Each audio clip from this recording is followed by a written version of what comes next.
Hello everyone, welcome back to the next installment of mathematics. My name is Mr. Chai.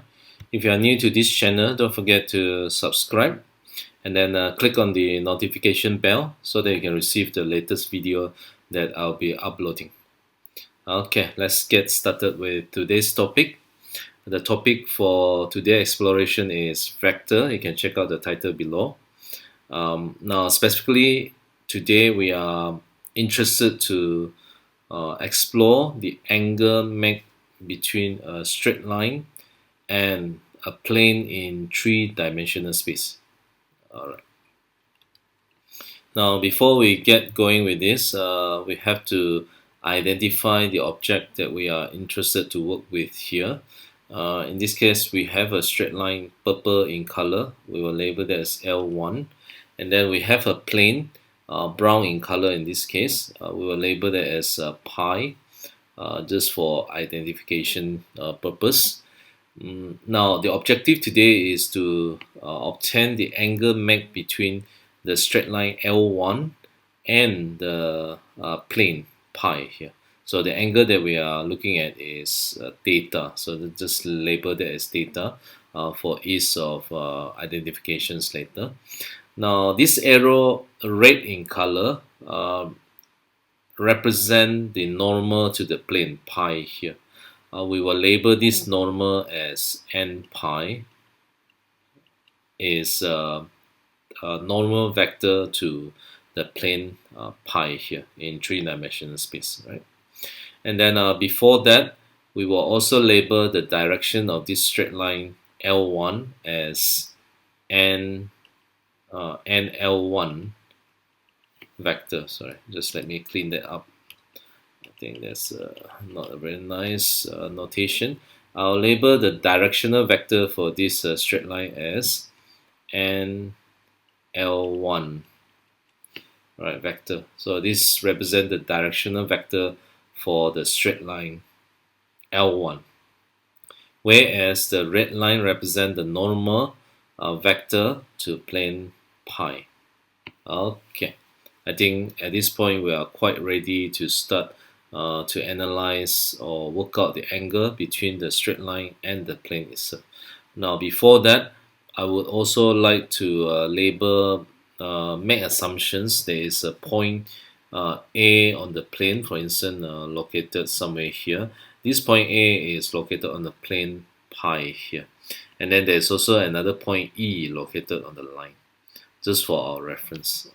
So once we are satisfied with this, okay, now we're going to work out the equation for the straight line.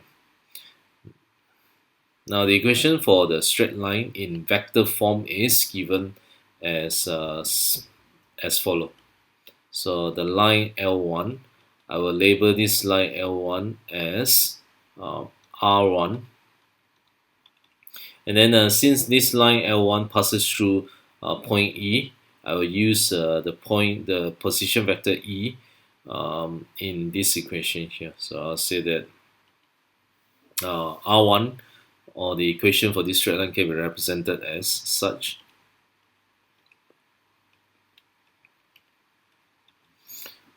Alright, where the lambda is a scalar value that can be represented by all real numbers here. Right? Okay, so that will be our general straight line equations for L1.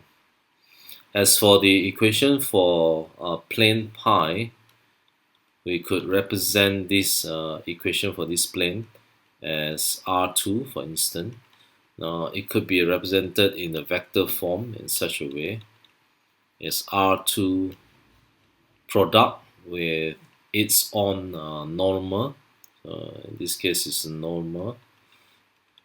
And then we do make assumptions that there's a point A on the plane pi with a position vector A, for instance.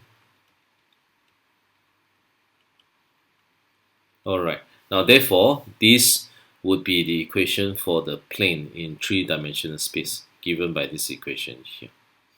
Alright. Okay. Now, before we continue further, I would also like to label another angle make between the normal to the plane and the straight line. Let's call this alpha. Now, by using this angle alpha and beta, we know for sure that theta plus the alpha must give us a 90-degree angle according to this setup here, right? And then don't forget sine. Let's say that this is so in this case, if you are interested with theta itself, theta can be written as pi over 2 subtract off with alpha here. And then if you are interested to get the cosine, so the cosine is given by, hold on. So the cosine is given as a cos pi 2 minus here, right? And then this is actually given by a sine alpha, right? So we can actually write cos theta as given by sine alpha in this case, or we could write in this sense. Other than cosine, we can also represent this in terms of sine. For instance, we can write this as sine theta is given by sine pi over 2 minus alpha, which is exactly the same as cos alpha. So there are many ways we can actually make use of sine and cosine in this case. For our concern here, we will be using sine theta equal to this. So I'm going to keep this equation here. Later on we will make use of this. Right. Okay. Now by using a dot product or a scalar product between the normal and the directional vector for line L1, we can say that in this case we can say that what we have here, we can say that n pi, by using a scalar product, so the product between this normal vector and this directional vector is basically given by this.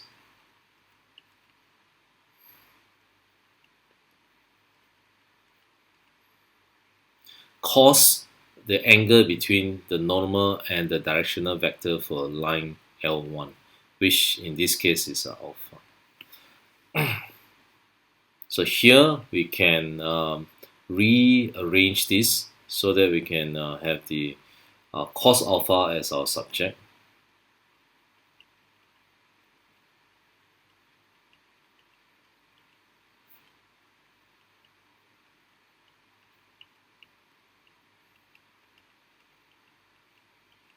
Okay, there you have it. Cos alpha is given by this.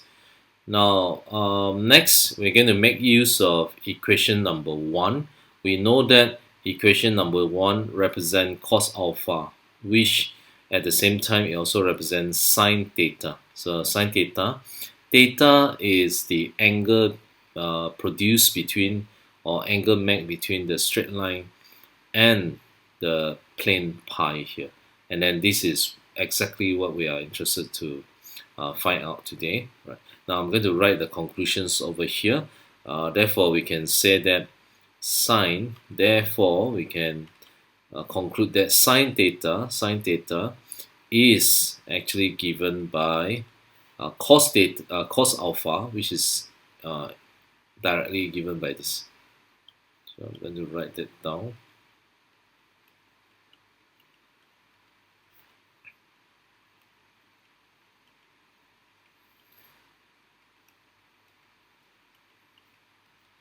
And then there you have it.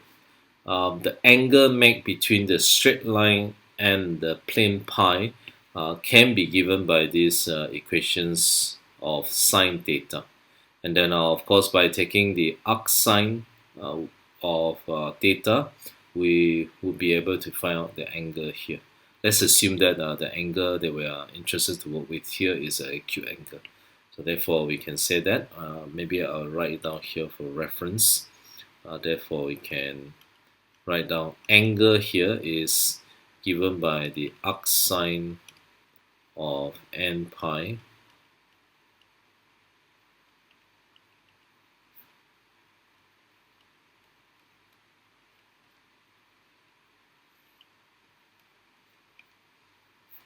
Alright, now that's how we evaluate the angle produced between a straight line and a plane pi here by using trigonometry.